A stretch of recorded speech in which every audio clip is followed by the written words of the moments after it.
What if I told you there's a secret weapon in the stock market? A powerful force that can expose fraud, predict crashes, and even make fortunes when everything else is falling apart.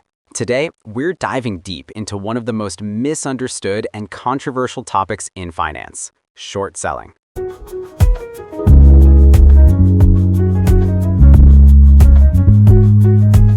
You've heard the whispers, seen the headlines, often linked to market drama, epic battles, and those wild meme stocks.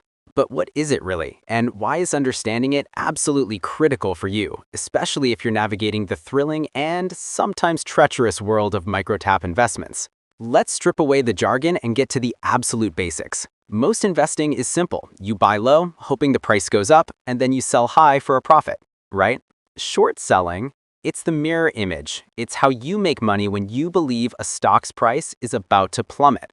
Imagine this. Your friend has a rare baseball card valued at $100, but you've done your homework. You're convinced it's a fake, and in a month, its true value will be just $10. How do you profit from that knowledge? You borrow the card from your friend for a small fee. You immediately sell it for $100. Now you have the cash, but you owe your friend one baseball card.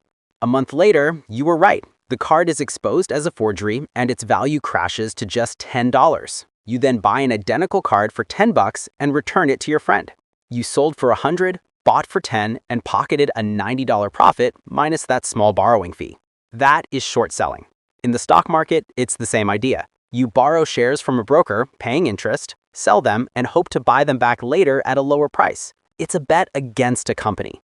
Now, let's think bigger. Imagine the stock market as a living, breathing ecosystem. In this ecosystem, short sellers are the immune system. Their job? To hunt down the weak, the unhealthy, and the fraudulent companies. A strong, healthy company can easily fight off this kind of attack, but a weak one, it often can't. The presence of short sellers is a powerful signal that the market's immune system has detected a potential disease. So, what symptoms does this immune system look for? The very red flags we've been talking about in this series. Companies with a history of high dilution, going concern warnings, NASDAQ delisting countdowns, and management teams that are all talk and no action. These are the prime targets. But, like any powerful force, this can go wrong. And this brings us to the critical and often blurry line between legal and illegal short selling. Legal short selling has a crucial first step. Under rules like Regulation SHO, a seller must locate shares available to borrow and have a firm agreement to borrow them before they sell. But there's a dark side, and it's called naked short selling. This is when a seller sells shares they haven't borrowed, haven't located, and don't even own. They're essentially counterfeiting shares and flooding the market with them, putting immense downward pressure on a stock price. This is illegal for most, but it's incredibly difficult to detect and prove. So how do companies react when they're in the crosshairs of short sellers? You'll see one of two playbooks emerge. First, the playbook of hope. This is the path of a fundamentally weak company. When targeted, management creates a distraction. They issue furious press releases, maybe even do a reverse stock split to artificially pump up the share price. And often, they'll file high-profile lawsuits screaming about illegal manipulation.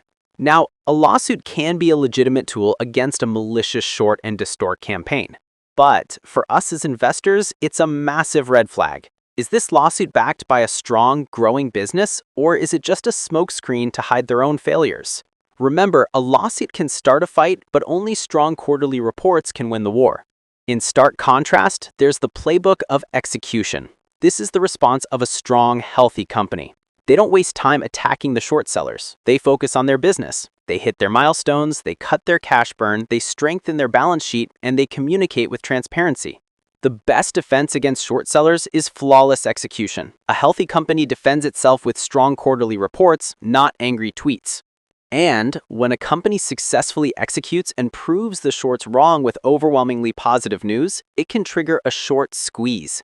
This is when the rising price forces short sellers to buy back their shares to cut their losses.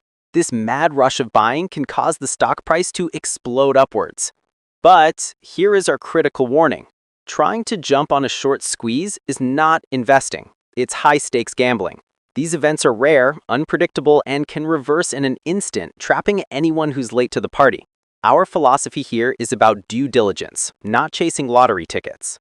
So, what's your key takeaway from all of this? The presence of significant short interest in a company is a powerful signal. It's a sign that the market's immune system thinks something is wrong. Your job isn't to fight the short sellers, but to understand their argument. Use their presence as a trigger for your own deep, unbiased research. Are they right, or does the company have the fundamental health and the execution to prove them wrong? Thanks for watching the Microcap Brief. Stay vigilant, do your own research, and if you found this helpful, don't forget to like, subscribe, and hit that notification bell so you don't miss our next deep dive. See you next time.